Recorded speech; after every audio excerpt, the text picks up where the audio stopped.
Just swing around and tie her up here, please, Katie. Okay, here we have my horse called Bonza Murabinda. She's just called Moo for short. And this is Katie, a working pupil that's just started with us just about a week ago. So we're going to run through, and I'm hopefully going to help Katie in putting studs in Moo's feet. Okay, so what I'm doing now is just putting the stud box over here. Be careful when you are studding horses up by the truck that you don't leave the stud box too close to the horse. Otherwise they could swing around and stand on it and send studs flying everywhere. Okay, it's up to Katie now, and she's going to go in there, and the first thing she's going to do is pick up the couple of studs that she's going to use, which are road studs. She's also going to probably pick up the spanner and the horseshoe nail, which is the first implement we use to start cleaning out the stud holes. Okay, so Katie's got the front foot up, just crouches down. Quite often how we do it, we just let the hoof rest on our knee. She's digging out the dirt there, and she'll do the same on the other side as well. There she goes. Quite often what happens at this point is a lot of people now pick up a tap, and they'll use the tap to finally clean out the stud hole to their satisfaction. But using a tap can be dangerous. You know, quite often I'm sure some people will experience that a horse moves while the tap is still in the stud hole. They'll slam the foot on the ground and break the tap off, and then suddenly you've got a dangerous situation where you possibly could injure the horse itself, or you might just have the tap hanging out of the bottom of the horse's shoe. Luckily for us, we use these super studs, and one of the great benefits of the super studs is that they're self-cleaning. We don't actually have to use a tap.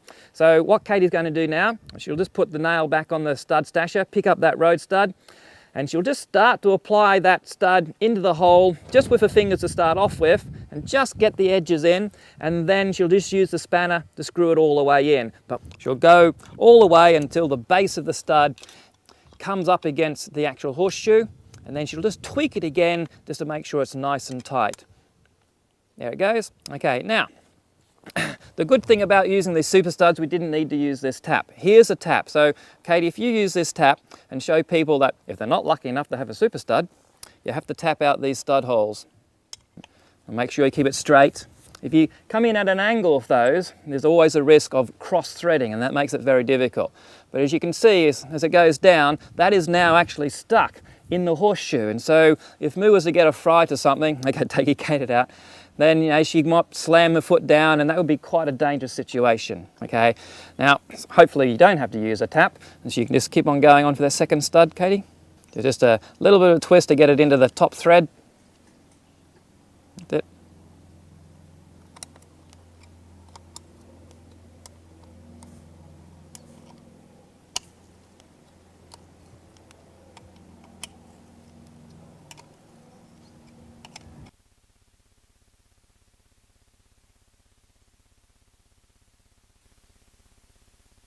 So she's taking the studs out now, and then what becomes optional is what you put back in those holes. What we're going to do is just shove a little bit of cotton wool down into the stud holes. Sometimes you might put a little bit of oil on that, but this stops the hole getting filthy, dirty little rocks, and also the oil stops the thread on the inside of the stud holes from rusting up.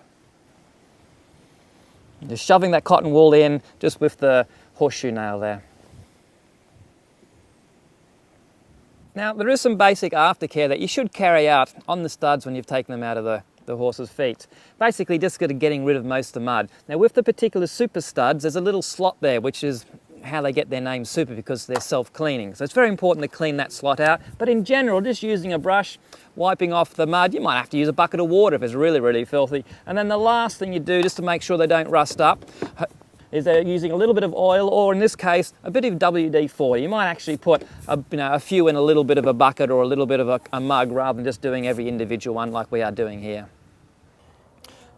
Well, here we are at Leyland Court Cross Country Course, about to go out in the cross country and test the studs. Moo has started up with just road studs, so if it's a little bit slippery, we might be back here to change to slightly bigger studs. Now, if you need to know a little bit more about stud and studding up, then there is a guide that you can get hold of, here it is, from the Super Studs website.